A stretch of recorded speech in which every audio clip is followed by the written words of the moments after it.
Tidak harus jago, tetapi cukup pantang menyerah sih sebenarnya.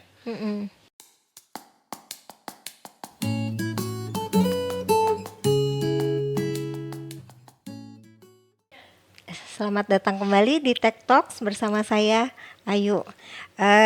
Narasumber kami hari ini adalah seorang praktisi di bidang informatika yang sudah melanglang buana ke segala macam proyek IT gitu ya. Bapak Insinyur Eko Sutrisno. Selamat datang Bapak, apa kabar? Alhamdulillah, terima kasih Bu Nggih. atas undangannya. Iya, sedikit perkenalan dulu nggih Bapak nggih. Pak Eko Sutrisno ini merupakan seorang teknologi lead di Kemendagri, betul Iya, nggih? betul. Seorang dirut juga di PT Global Intermedia Nusantara, Nusantara, iya. nggih.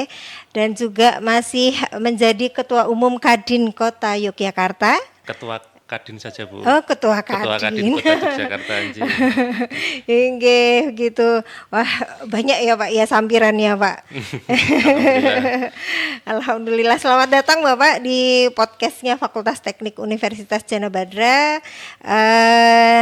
Beliau ini Bapak lulusan S2 Ilmu Komputer UGM, betul nggih? Iya, alhamdulillah S2 Ilmu Komputer UGM, Magister Manajemen Informasi Gajah Mada Bu. Inggih. Nah, obrolan ini nanti penting banget buat para mahasiswa prodi informatika, terutama yang di Jana Badra dan calon maba yang mungkin nanti mau tahu gimana sih jalan kita dari dunia kuliah, dari kampus sampai ke proyek nasional gitu nggih.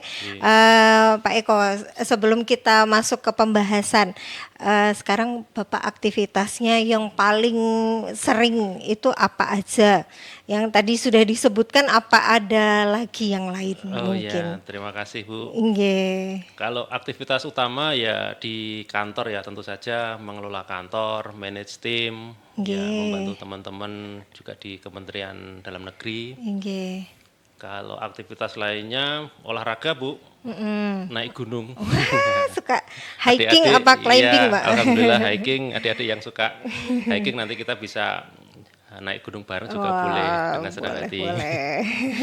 Itu Bu. Inggih. Lah, ini kan dari profil yang saya baca mengenai Bapak. Bapak itu dulu awalnya ambil kuliah di Teknik Elektro UGM, betul. lalu S2-nya di Ilmu Komputer. Iya. Itu kan agak ya walaupun nggak jauh banget tapi kan agak Iya. bergeser gitu ya, Pak ya.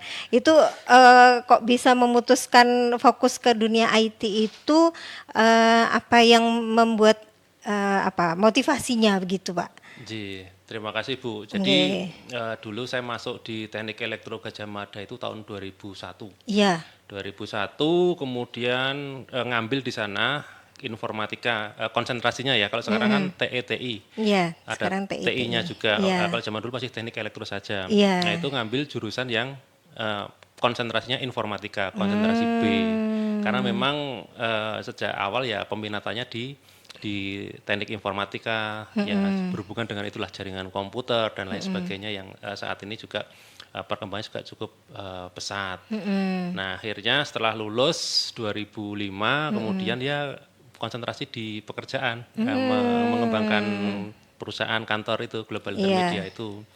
Sampai dengan akhirnya muncul kesadaran, wah sepertinya isi kepala ini harus kita upgrade ini Bu. Waduh.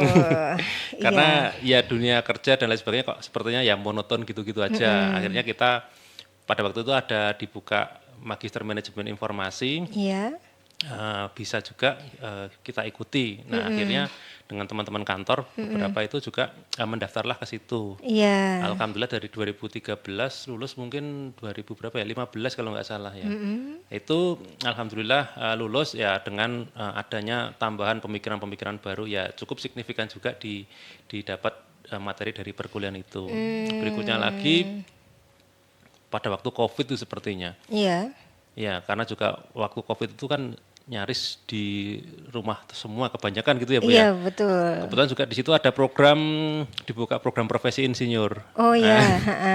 Itu juga udah sekalian daftar aja profesi insinyur itu supaya kita apa ya, dalam menjalankan usaha, menjalankan apa namanya, pekerjaan itu sesuai dengan profesinya. Ada juga sebagai profesor, apa kok profesor, Insinyur. insinyur, Iya. maaf, seperti itu. Mungkin itu Bu.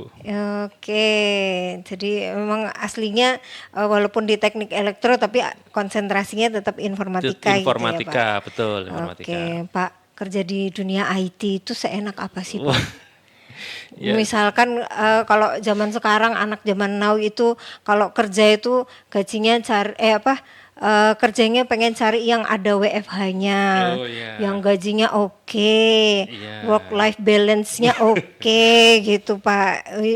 Mungkin bisa digambarkan biar adik-adik sekarang itu, teman-teman sekarang itu bisa kebayang Pak. iya, baik Bu. Jadi Iya, mungkin kerja di IT itu sebenarnya bukan masalah gampang atau tidaknya ya. Ya iya, semua itu pasti ada plus minusnya. iya. Hanya saja peluang bekerja di IT itu memungkinkan kita bekerja secara remote. Artinya dari rumah, WFA ya sekarang yang bahkan dari Ya, kafe ya. dari kafe, Adik-adik dari mana teman-teman aja rekan-rekan gitu. dari mana aja dari kafe bisa bekerja menghasilkan uang.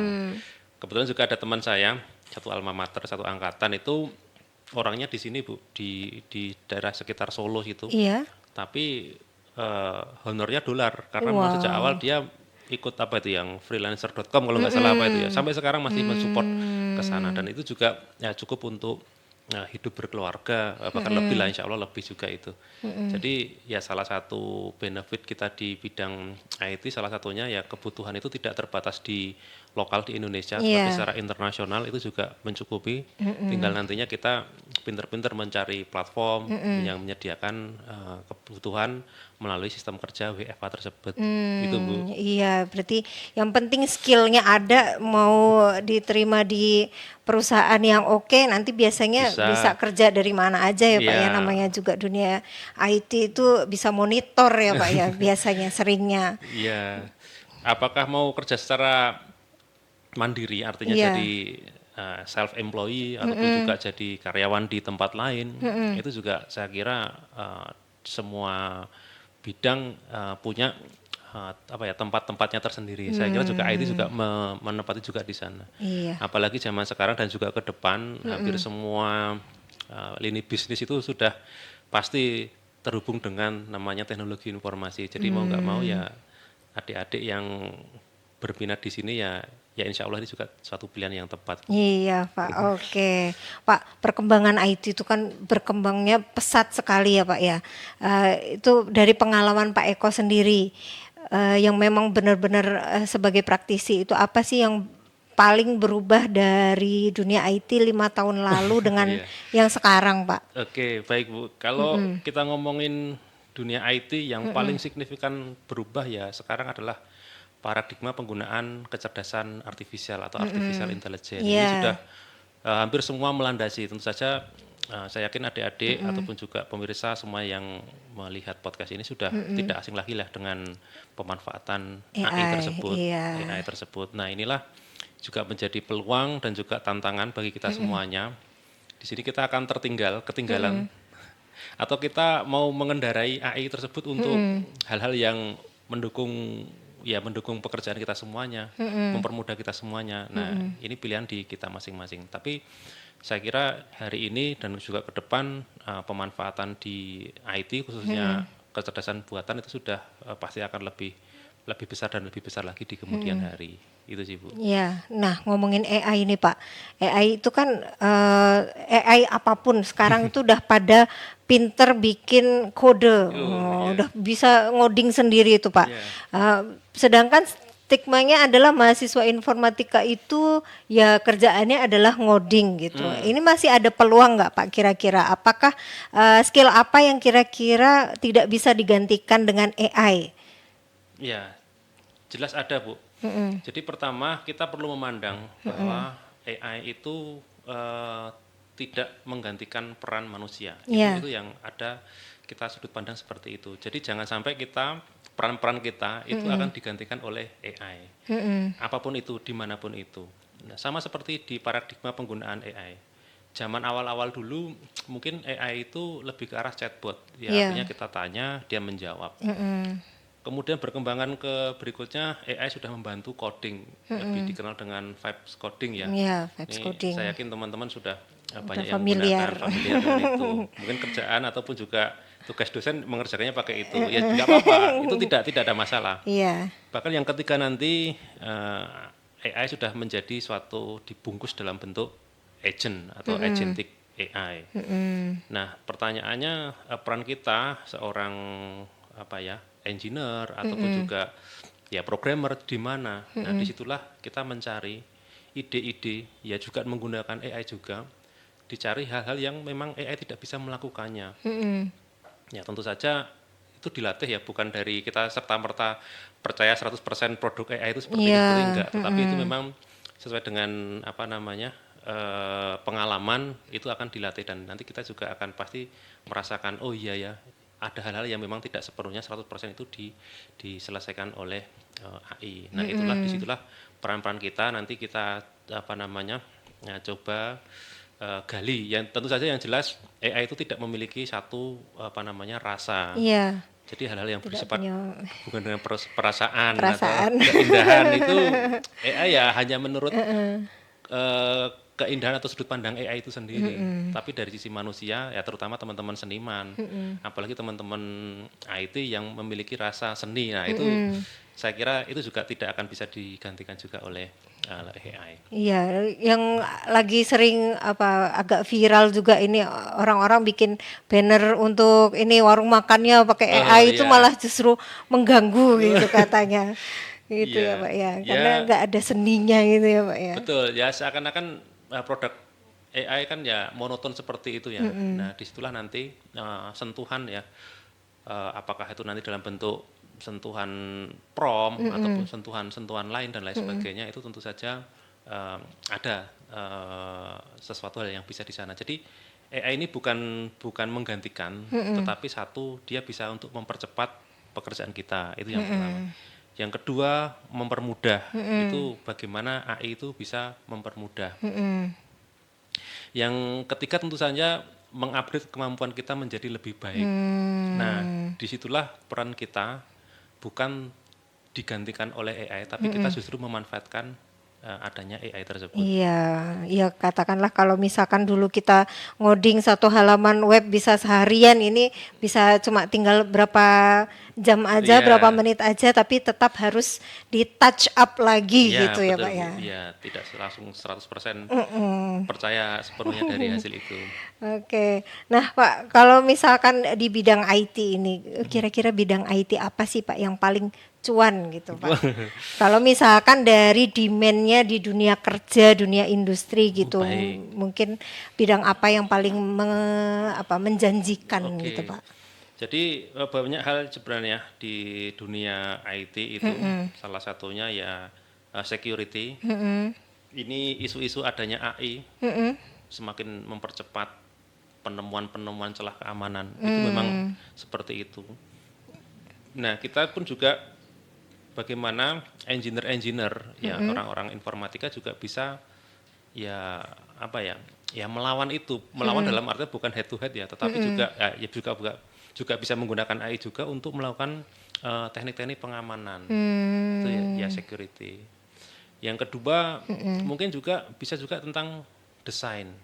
Ya, desain itu ya kalau kita bayangkan seperti ini Bu, kalau kita membuat suatu desain yang sistem yang besar atau Iya. aplikasi atau project yang besar, tentu saja itu tidak mungkin sepenuhnya diserahkan AI. Coba misalkan kita pas jalan ke mana namanya, yang pernah saya jalan itu ke Surabaya Bu, lewat Iya, jembatan Suramadu yang begitu iya, besar bangunan itu, jembatan itu.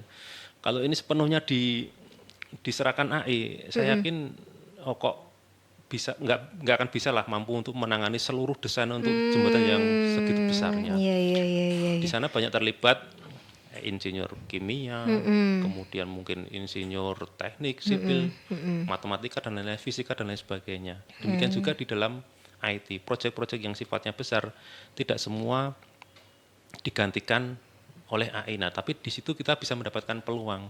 Peluangnya apa? Ya teman-teman bisa masuk sebagai project manager dan juga nanti juga dibantu di dalam AI. Oke, Itu Bu. Ya, gitu sebenarnya masih ya Pak. banyak lagi sih Bu. Masih banyak Peluang lagi ya Pak peluang ya sebenarnya. Yang jangan penting kita mau up to date iya gitu ya Pak ya. dan jangan pesimis lah dengan apa ya intrusi apa AI seperti ini ataupun juga perkembangan saat ini. Berarti itu termasuk teknologi yang paling rame diburu sama perusahaan ya Pak ya, termasuk perusahaan pemerintah juga kalau cari tenaga ahli atau apa untuk yang bekerja di situ termasuk AI itu security atau ada lagi Pak? Data science juga Bu, Data ya science data ya Pak. science ya dengan sekarang berkembangnya atau bertambahnya data dalam jumlah masif besar ya.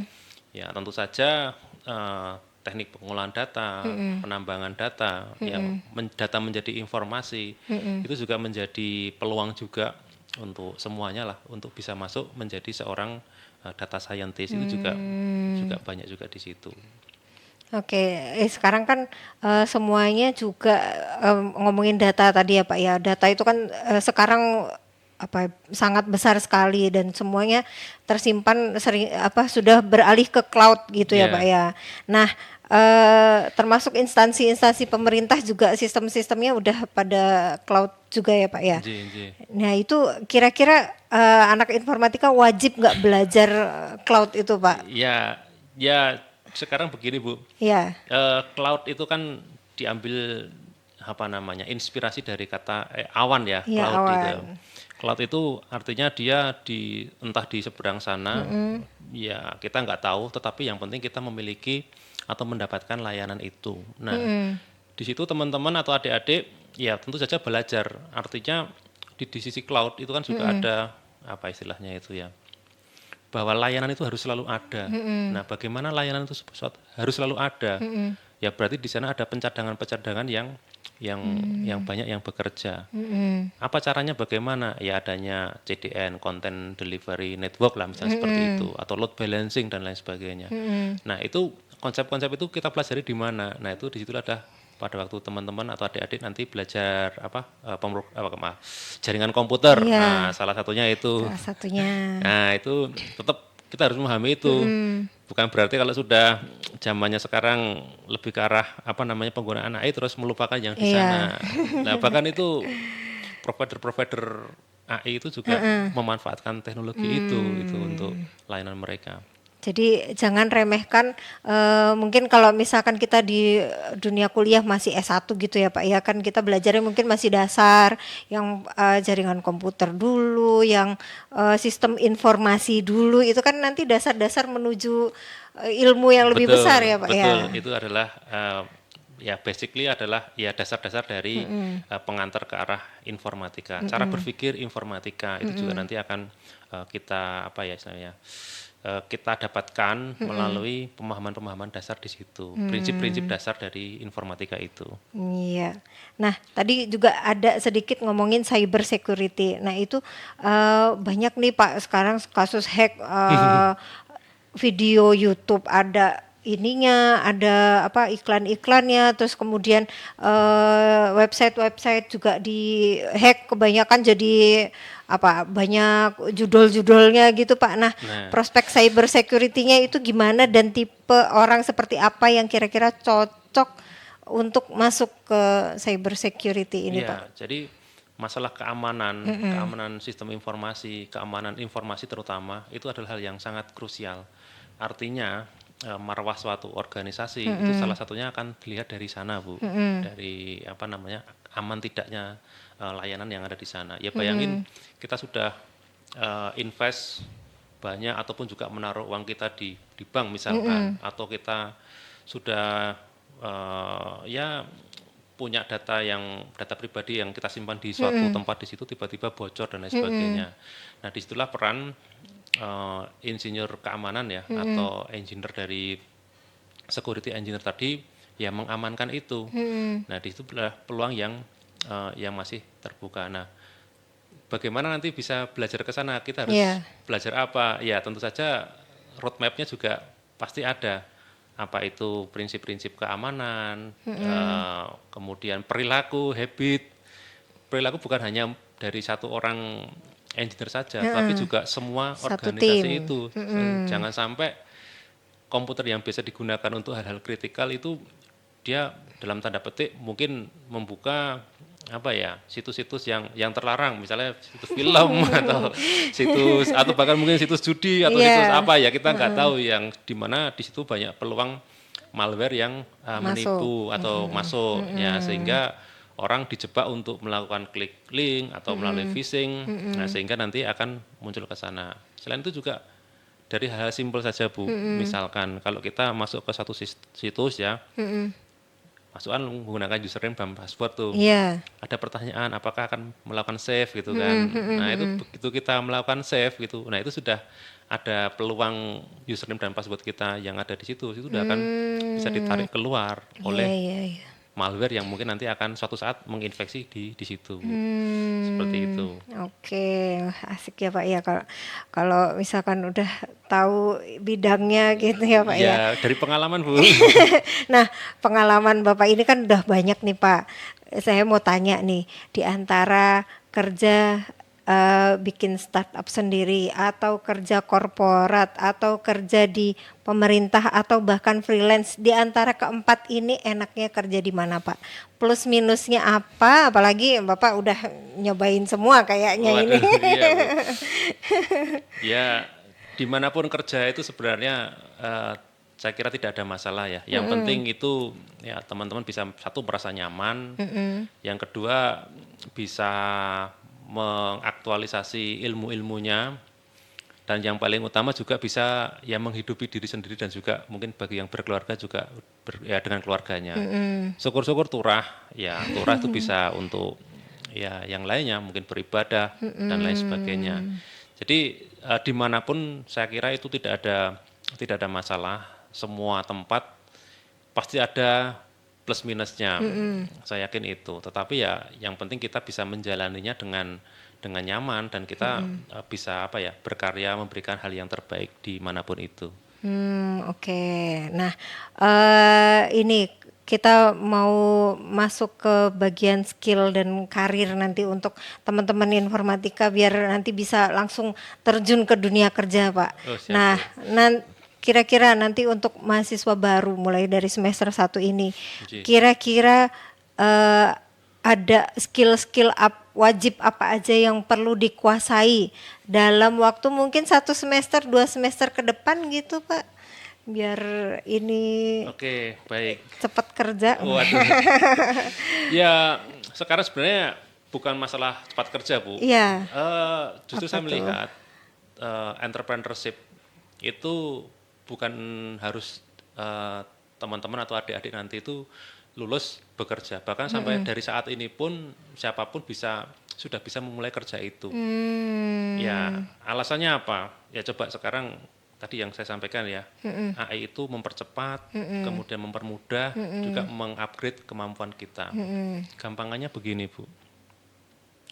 Misalkan teman-teman atau adik-adik melihat di sekitar kita ada warung atau ya pecel lele atau mungkin seperti itu, atau Iya. warung apapun lah itu. Kira-kira dia ternyata belum punya apa namanya Instagram, atau Iya. belum punya TikTok, atau belum punya website. Nah, ya kalau mungkin Karang Taruna atau apa belum punya website dan sebagainya. Misalkan kita mau mencoba berkarya ke sana, iseng-iseng pakai apa namanya? Ya saya sebut merek boleh nggak nih Bu ya? Kalau nggak boleh nanti sensor ya. Iya. Cloud Code ya misalnya, Pakai Claude. Claude yang code itu kita untuk mengcodingkan suatu website, atau mendesainkan suatu apa namanya banner untuk Instagram dan lain sebagainya. Saya kira itu sudah menjadi peluang. Artinya ya nggak usah kita hargai mahal-mahal pun, minimal kita bisa berkarya di sana. Nah, kembali lagi tadi, skill apa yang bisa dipersiapkan? Ya pertama, tidak malas ya. Artinya Itu paling penting kayaknya ya. ya bisa melihat, satu ya melihat peluang, yang kedua membaca-baca aja, baca-baca atau banyak di YouTube itu yang praktisi-praktisi yang bisa melakukan ide-ide, yang merealisasikan ide-ide kecil seperti itu, tetapi juga bisa berdampak. Ya berikutnya lagi yang jelas, ya kalau punya banyak waktu, ya sambil dibaca buku-buku pelajaran atau butuh materi yang sekiranya masih relate di situ. Ternyata dari situ ya dasar-dasar dari informatika, pola pikir informatika, bahkan nanti juga ide-ide yang berkaitan dengan informatika itu juga akan muncul sendiri, muncul dengan sendirinya Berarti juga. bukan hanya skill secara teknis, tapi Ya, soft skillnya juga wajib ada ya, itu ya Pak ya. ya misalkan kita ya soft skill seperti sopan santun ketika mungkin adik-adik atau teman-teman datang ke perusahaan pecel lele misalkan datang ketemu bosnya gitu kan nanti unggah-ungguh seperti apa, bahasa yang kita gunakan seperti apa, bagaimana cara kita nanti menawari jasa itu seperti apa, ya itu juga perlu kita kita pahami juga. Oke. Nah, biasanya kalau untuk mau apply kerja nih Pak, HR, HRD gitu ya, itu biasanya akan lebih lihat yang mana sih Pak, portofolio kita atau ijazah kita atau sertifikasi yang kita punya, akan lebih lihat GitHub-nya kah, Oh iya. LinkedIn-nya kah, atau sertifikat kayak yang Bapak punya Waduh. gitu. Iya, Bu. Apa tuh Pak? Iya, ya kebetulan saya juga kalau mempertimbangkan calon karyawan yang masuk di tempat kami, yang terutama saya lihat adalah skill atau ya kemampuan, pengalaman gitu ya. Kalau masalah ijazah itu sebenarnya kalau bagi saya sih nggak terlalu signifikan ya.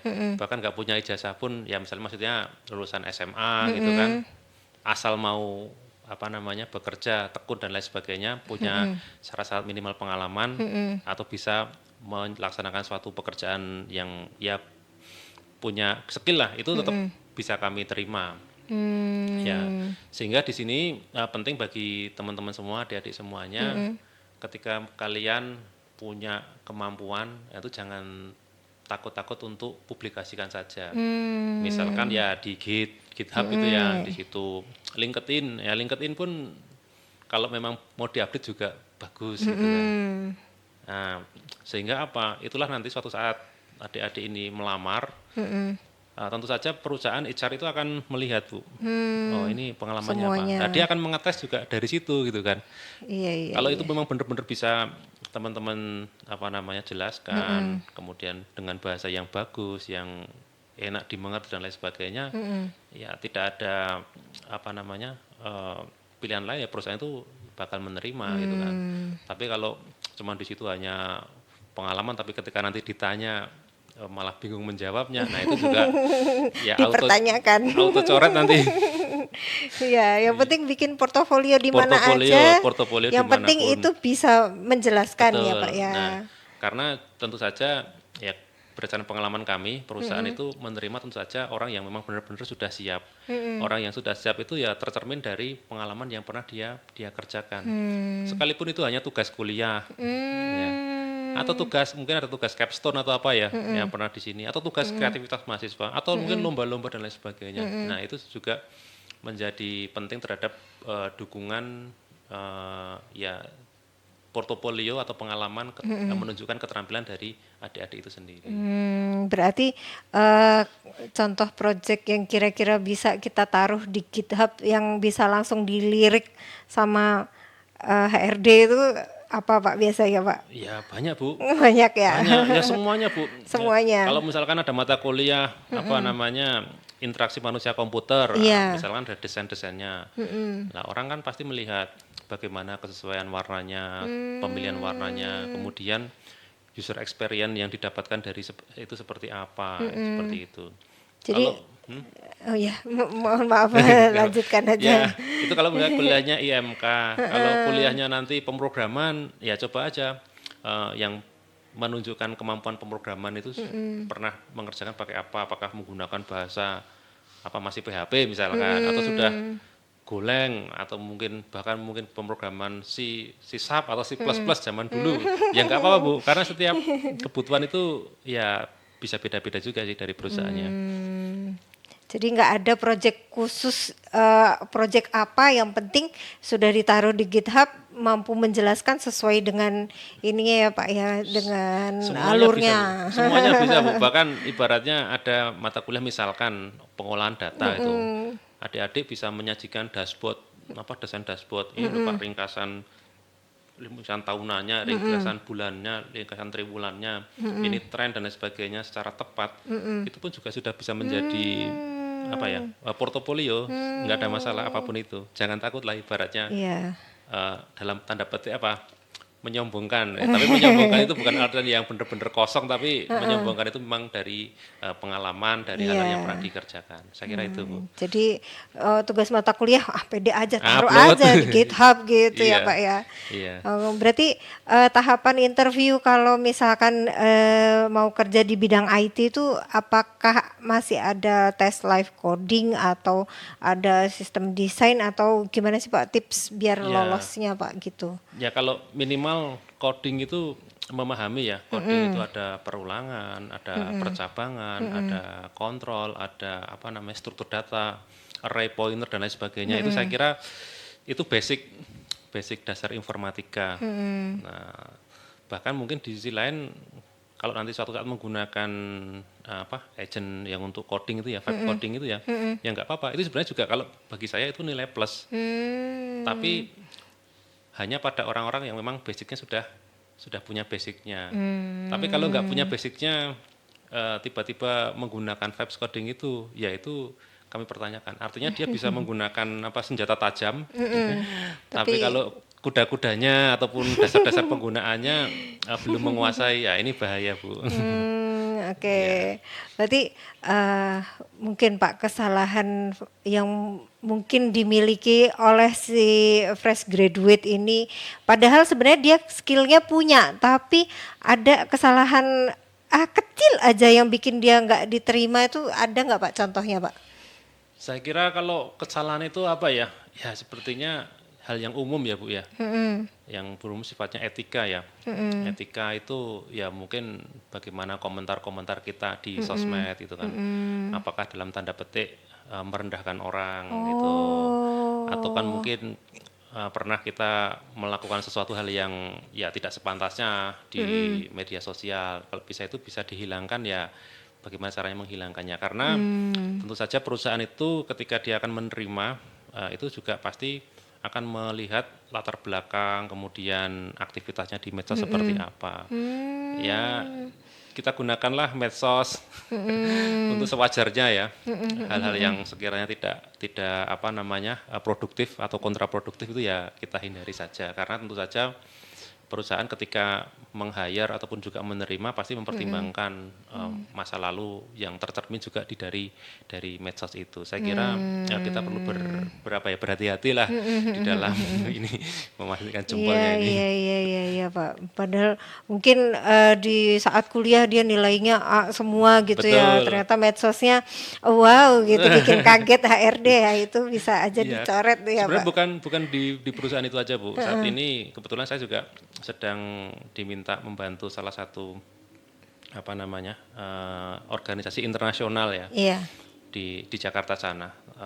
Untuk menjadi ke sana itu juga screeningnya banyak. Apakah pernah melakukan ini itu terus ya terhadap kaitan dengan satu hal ini pertanyaannya semuanya gitu, Bu. Jadi memang itu ya attitude atau juga masa lalu kita di medsos itu yang paling gampang kita track ya, di track itu. Kalau di zaman dulu kan mungkin belum ada medsos ya pakai SKCK ya. Iya pakai Sekarang SKCK. SKCK-nya mungkin HRD sudah searching situ, apalagi tool-tool untuk melihat profil individu itu sekarang sudah banyak bermunculan di internet. Nah itu juga teman-teman adik-adik perlu mempersiapkan, jangan sampai kita memberi catatan-catatan buruk pada akun-akun kita atau pada diri kita.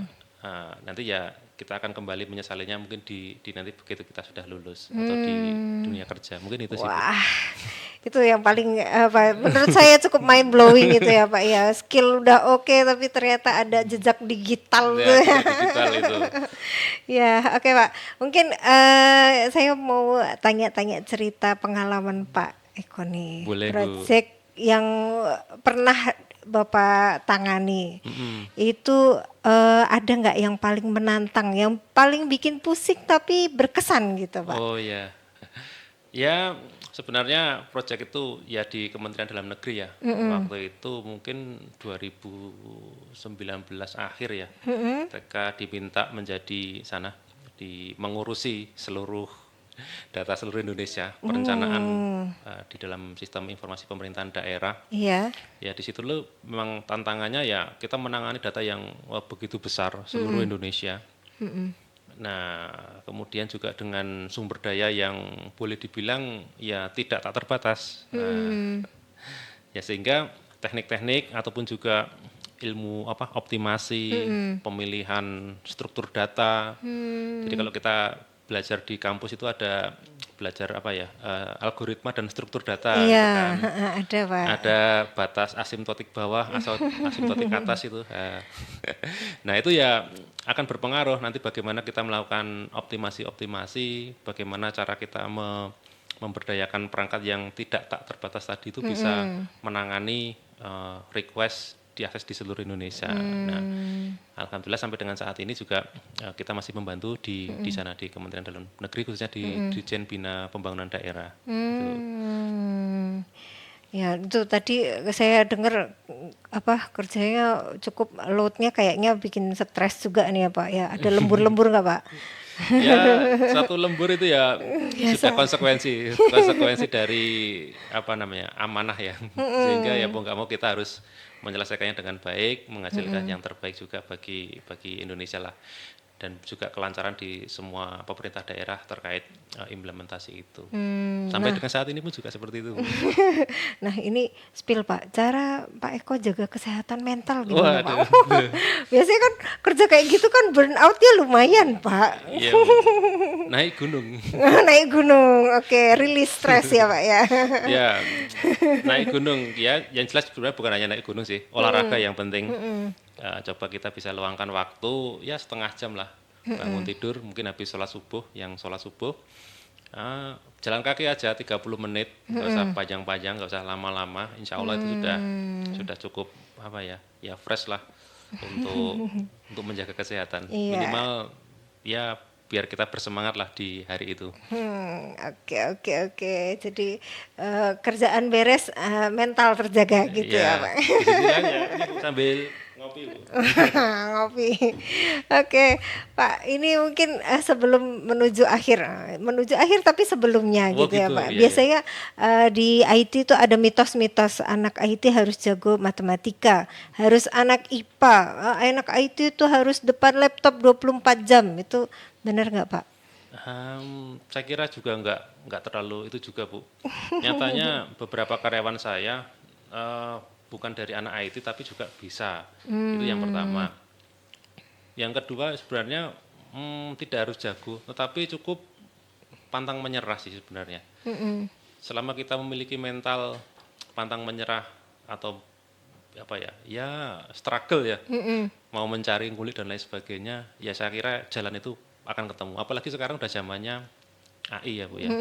Banyak tuh teman-teman yang anak-anak ekonomi, anak-anak sejarah itu yang hobinya juga IT gitu kan. Dan juga bisa gitu kan. Bahkan mohon maaf orang-orang yang dalam tanda petik sudah berumur 50 ke atas gitu kan. Itu pun juga masih senang dengan IT. Ya dengan adanya bantuan tadi Bu, AI tadi bisa memanfaatkan menggunakan sumber daya itu. Tapi saya justru malah berharap adik-adik yang ini masih muda-muda, ya fresh ini segala macam, belum memikirkan keluarga, belum memikirkan tanggung jawab di masyarakat. Nah, masih banyak waktunya kan. Nah, disitulah bisa memanfaatkan waktu, bisa kreativitas, bahkan mungkin kreativitas tanpa batas ya. Yang penting juga tetap ya jaga kesehatan, kemudian ya ketika kita melakukan sesuatu ya tetap ya ingat waktu juga. Apalagi kalau kita scroll Instagram itu atau itu kan kita nggak kerasa waktunya ya. Waktunya habis tahu-tahu 1 jam, 2 jam.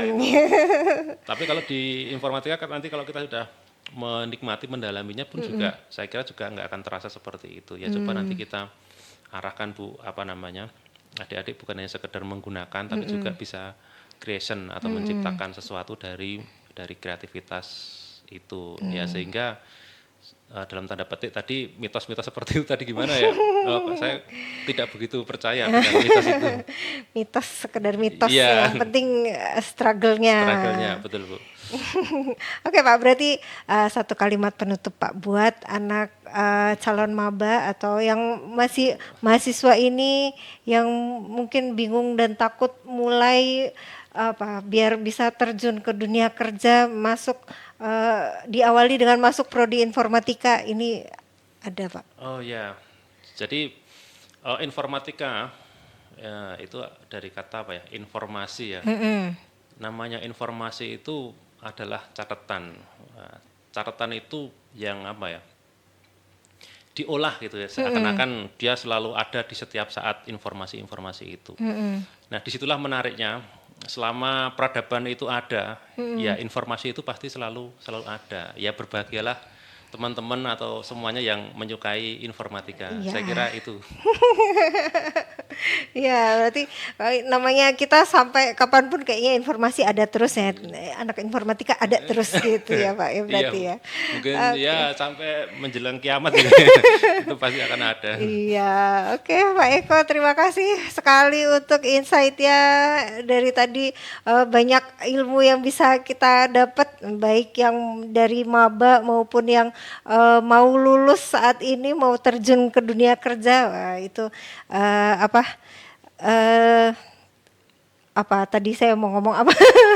Itu apa ide-ide, ide-ide yang bisa kita tuangkan, kita mulai menabung nih, menabung portofolio, bisa menabung, menjaga ininya kita, jejak digital kita juga gitu ya, biar nanti jalan kita menuju dunia kerja aman gitu ya Pak Amin, ya. amin. Iya, betul, harapan Oke, itu. Pak Eko terima kasih sekali kehadirannya saat untuk teman-teman Teknika Muda semuanya. Terima kasih sudah menyimak. Saya Ayu pamit dari Tech Talk. Terima kasih.